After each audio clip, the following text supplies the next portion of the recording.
Bezenipdir dağ dereler, açılıp güzel çiçekler. Noruz gülü naz eyleyir, benüfşeler etirlenir.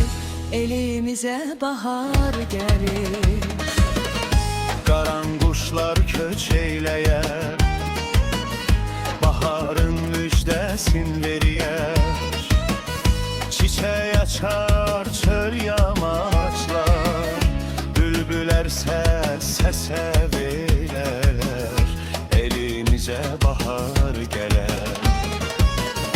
Şana pipi ağac deler, ağaçları bir gezer. Onların qeydinə qalar, dörvəsində hey fırlanar. Elimizə bahar gələr.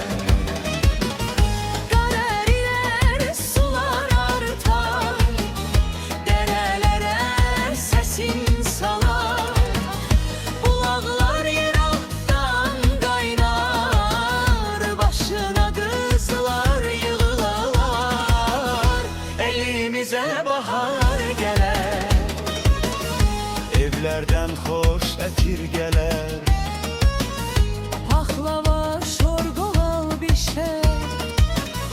Bayram aşı danələr, səmənilər əl-əl gəzər. Elimizə bahar gələr.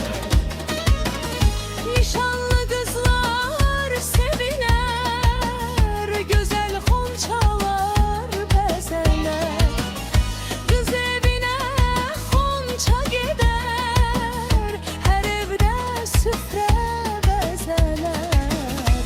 Elimizə bahar gələr. Uşaqlar da çox sevinər, papaq atar, sovqat yığar. Tonqal başına yığılar, odun üstündən tullanar. Elimizə bahar gələr.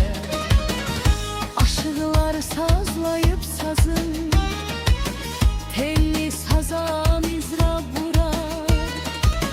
Hər yanda şənlik başlanar, gözəl mahnılar oxunar. Elimizə bahar gələr.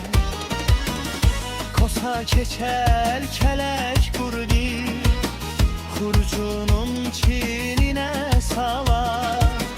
Hər bir evdən sovqat yığar, bahar qızın könlün alar. Elimizə bahar gələr.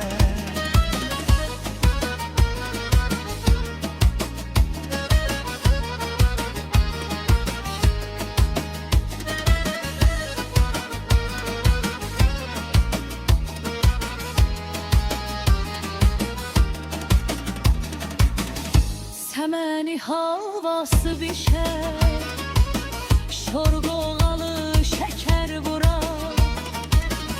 Hər bir evdən sovqat yığar, bahar qızın könlün alar. Elimizə bahar gələr. Səməni halvası bişər, şorqoğalı şəkər vurar. Paxlava süfrələr bəzər, ləzzəti dillərdə gəzər. Elimizə bahar